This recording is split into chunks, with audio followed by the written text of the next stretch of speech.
Abonne-toi!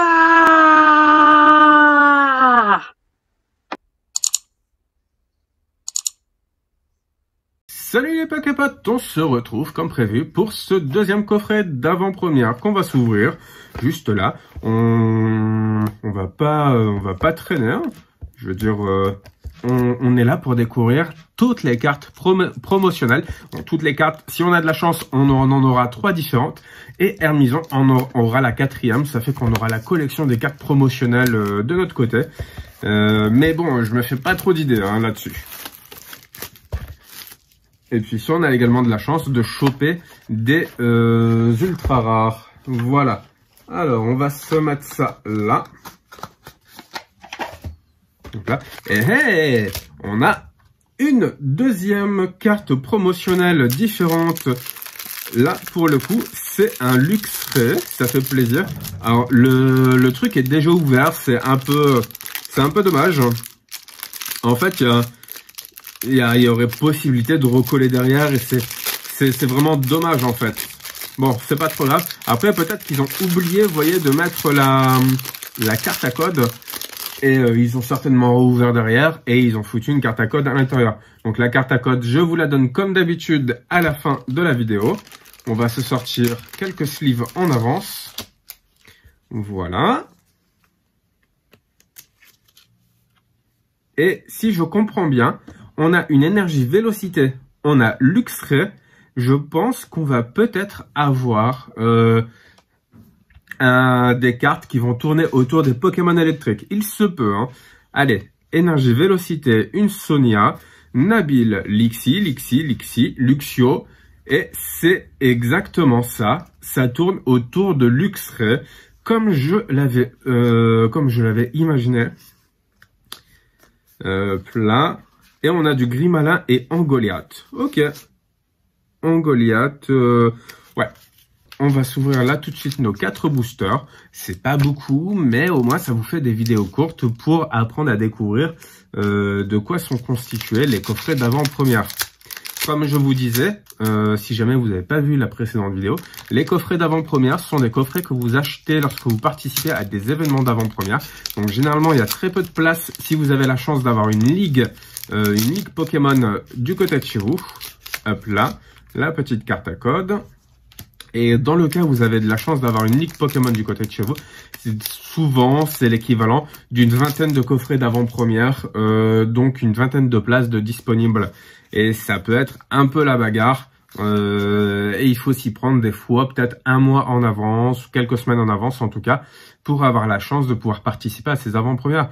Parce qu'à l'issue de l'avant-première où vous découvrez les nouvelles cartes, et ben vous avez un tournoi qui vous permet de gagner des boosters en plus en fait. Et notamment quand vous payez votre coffret d'avant-première entre 20 et 35 euros, eh bien à l'issue du tournoi vous permet de gagner minimum, je crois, 1 ou 2 boosters. Vous avez des cartes de ligue un peu spécifiques. J'ai des cartes de ligue qui traînent là-bas. Je pourrais vous les montrer, mais elles sont un peu loin à attraper malheureusement. Voilà.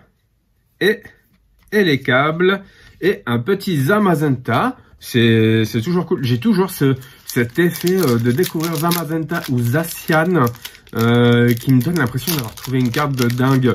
Je sais pas si ça vous fait la même chose. Bah, quand je les déballe, parce que j'imagine que vous, pour la plupart, vous n'avez pas encore eu la chance d'en déballer. Mais quand vous en déballerez du code, là, comme ça, online, quand vous allez tomber sur du Zamazenta, mais vous allez avoir l'impression de tomber sur un truc de dingue, alors qu'en vrai, peut-être pas, hein. Bon, ce serait bien que les ultras tombent, là, d'un coup, parce que, vraiment, ça manque un peu d'ultra rare, hein. Notamment, le précédent coffret d'avant-première qu'on s'est déballé, c'était pas ouf, hein, ce qu'on avait eu. Allez, on a une ultra rare. Si on avait eu ce coffret d'avant-première, on aurait joué avec qui en ultra rare? On aurait joué avec Gorithmic. Gorithmic V. Qu'est-ce qu'on aurait pu faire déjà? Alors, cherchez dans votre deck jusqu'à 2 Pokémon plantes de base, puis placez-les sur votre banc. Donc ça c'est bien le temps d'avoir suffisamment d'énergie en fait, parce qu'il faut quand même 4 énergies. Et il faut quand même 4 énergies, quoi. C'est déjà beaucoup, donc ça vous laisse quand même le temps de faire 2-3 attaques, aller chercher des Pokémon de base, en fait, et de type plante. Et là, comme vous avez pu le voir, ben, c'est surtout, on a surtout eu de quoi faire du deck électrique. Voilà.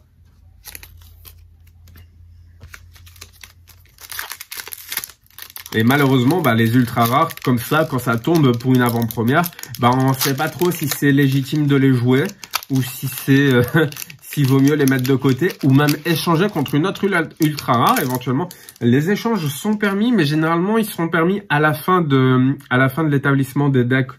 Et si vous voulez, bah, c'est un peu considéré comme de la triche si vous faites des échanges pour faire votre deck de votre côté. Et c'est ça qui est un peu dommage, c'est que beaucoup de personnes que je peux connaître dans le monde des cartes Pokémon me disaient mais c'est vraiment dommage parce que nous dans nos avant-premières, eh bien il y a des gens ils s'échangeaient des cartes avant même que qu'ils aient fait leur deck afin de pouvoir se faire un deck mieux que les autres et forcément bah ça leur permet d'arriver premier et quand vous arrivez premier vous récupérez 3-4 boosters, vous récupérez vraiment des trucs cool en fait. Et c'est vraiment dommage en fait parce que c'est pas trop fair play. Après, si vous gagnez contre des personnes qui jouent de cette manière-là, vous avez d'autant plus de fierté à les battre. Et malheureusement, bah, c'est comme si que vous vous retrouviez à avoir une Sarbacane face à un mec qui a un flingue. Donc bah, finalement, le rapport de force, il est pas du tout le même. Hop là. Et c'est même pas une question d'être doué ou non. Là, ce serait vraiment une question d'avoir de la chance que le gars en face de vous, ben, il ait une mauvaise pioche, en fait. Et ça vous permettrait, là, éventuellement, peut-être de gagner et de sauver l'honneur. Et voilà, on a déjà quasiment fini notre dernier booster. Et puis après, je vous donne le code. Oh, un petit sort-silence. Malheureusement, on n'aurait pas pu le jouer dans ce coffret d'avant-première. C'est fort dommage en holographique.